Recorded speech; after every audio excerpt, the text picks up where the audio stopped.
This story cost me 17 years in my life. I was between 18 to 19 years old when the war started between Iran and Iran. The war, they changed our life.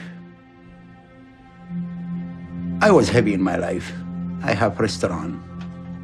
I work around 13, 14 hours per day. I like my job.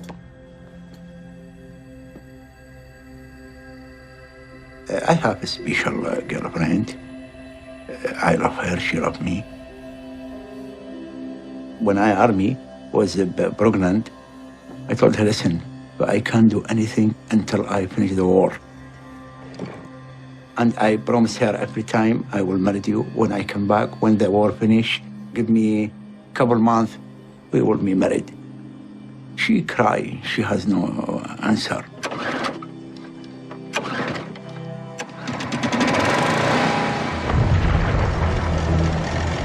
No one he like war, no any human like war, but we have no choice.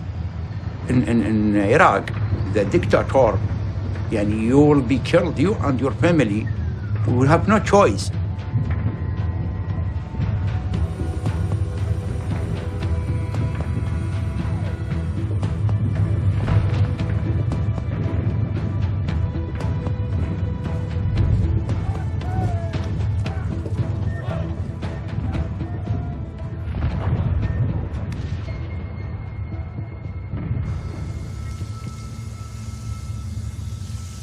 I had a 13-and-a-half-year-old and joined the army. My father, abused me and hit me. That's why I decided to run away from the home and joined the army.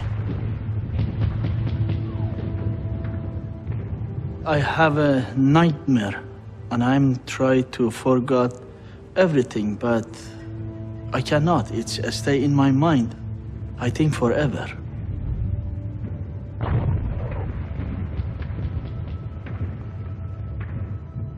Every day I saw a lot of corpses.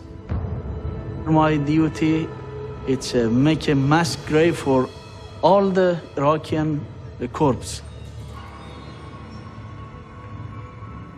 I wanna escape from the front line, but I don't have any choice. In the battlefield of the Khurramshahr, there was attack to each bunker.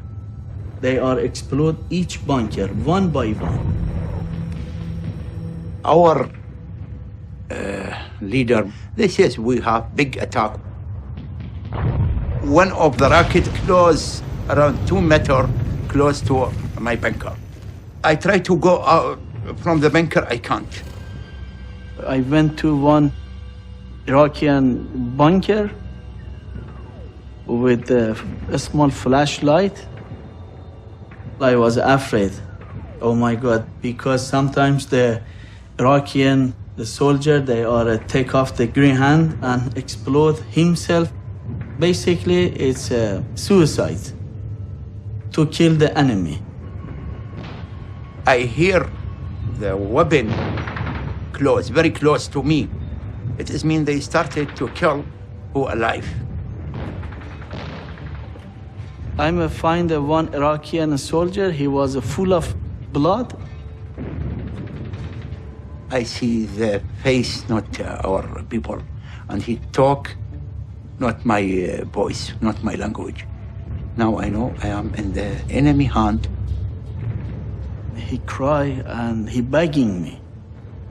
Allah salmak, Allah khalik. I didn't know what he says. He right away came in my pocket. He tried to steal me. There was a small holy book, his name Quran. This is my mom. She gave me my son. This will protect you. Keep it with you. I have picture. Yeah, it was my girlfriend with her boy. Because of his family. By that photo, he changed his mind. I'm make a decision to save him. Right away he changed, human, not enemy or not killer. That's what I feeling. Look like angel coming to me now. Come with me in the bunker. He was so happy. That smile, it's touching my heart. Something coming in my mind, I can hide in him. I was put his friend corpse top of each other, and I will make a cover front of him. I was give him the painkiller. He's sleeping again. For 3 days, I was keep him by that condition.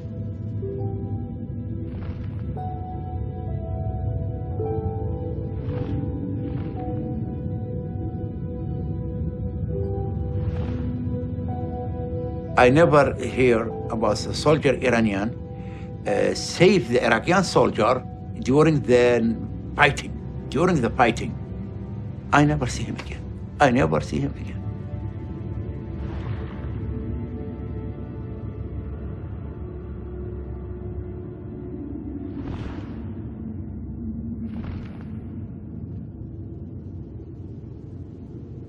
The Iraqi army, they released us, and I became as a free man. I came back to Iran.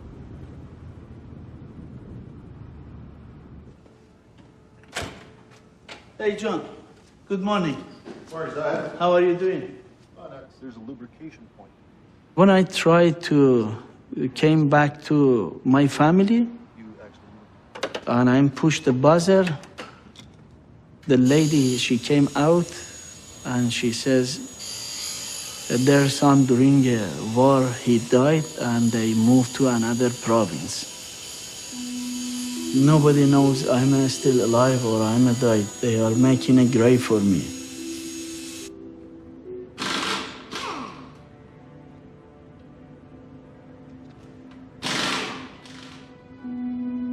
When I went to the graveyard, I saw on my gravestone, it's my brain, it's frozen. And then I shouting and I'm sitting down. I cry. After 5 minutes, I say to on myself, are you idiot? Are you stupid? You are alive. Why you cry? What kind of man you are? Wake up, man. You are alive.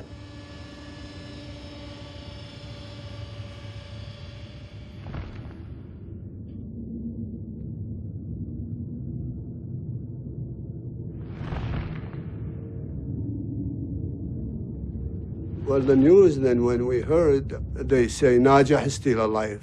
Something we don't believe until we see. We make him come to Canada because we want him to be with us. Now we miss all his life. He's our brother, after all. So we rather him here than anywhere else in the world. After the war, after the prison, after all this, yes, he come with anger in him. He's still in dismiss. It's very hard to get healed, you know. It's like a scratch in your front of you. Whenever you look in the mirror, you see a scratch in your face. You always bring you back to this memory. No. What do you mean, no? Skytrain, yes. Come on, No, man. you see the mix. You see what I have. All the day I will work. Okay, the Skytrain then.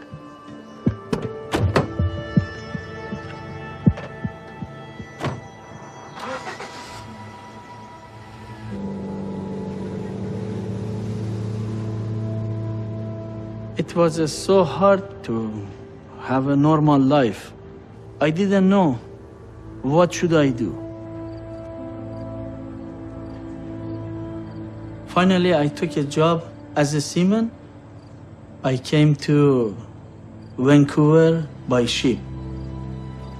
Nobody knows who I am. I didn't know any communication with anybody. I was tired of of the life. Emotionally, basically, I was broken. After sheep is gone, my depression is deeper and deeper and deeper and deep. And I make it decide to suicide with on myself.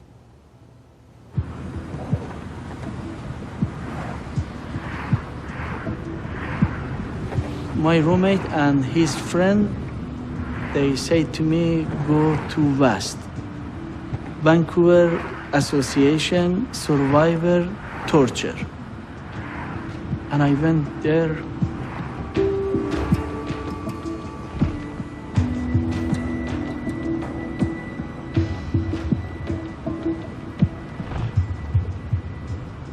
My brother, he knows to drive. And I take them to this office. And when I come again, I see one man, he's sitting there. He has same. His face look like Iraqian. In our language, both same, salam, salam. Like hello in English. He says, are you Iraqian? And I said, no, I'm Iranian. I think you are Iranian too. He says, no, I'm Iraqi. And he's start to speak with the heavy accent Persian. Wow, you could talk Persian, took our language. Where you learn? It's a long story. It was in Iran? No, I was prisoner of war. And I'm laughing to him. I used to be prisoner of war too. And I say to him, you means Khorramshahr, yes? قلت له Khorramshahr. I was soldier this one. Which day? I give him the time. Which bunker you was been there? He says, I don't know one Iranian soldier, he doesn't have any beard, any mustache. And I catch him. Will you have whole book with your girlfriend, with your son? How you know? Really, okay. He started to shake. And I said, on the right arms you have a mark, top of your belly button. You have a bunch of stitches. And he says, yeah, you're right. He's same. He's look like surprised. Me, started to shout. We make noise. We make noise in this office. The story I told you about the soldier, he is in Canada now. I meet him. Where you been?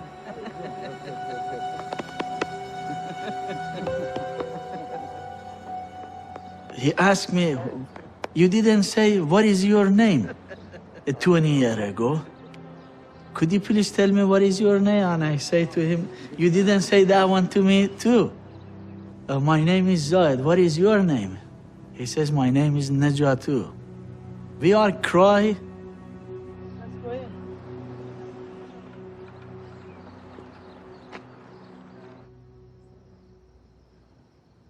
Out of 36 million human beings in Canada, they both meet right there. It's a miracle, you know. He was miserable. Now, every time I see him, I try to help him. We are like a brother now. Yani, we are real brother. When I met Naja, he was catch my hand from darkness and move me to light. He was show me the way. I never think one day one Iraqi, it's gonna be part of my destiny, part of my life, part of my body, part of my memory. This time, he helped me.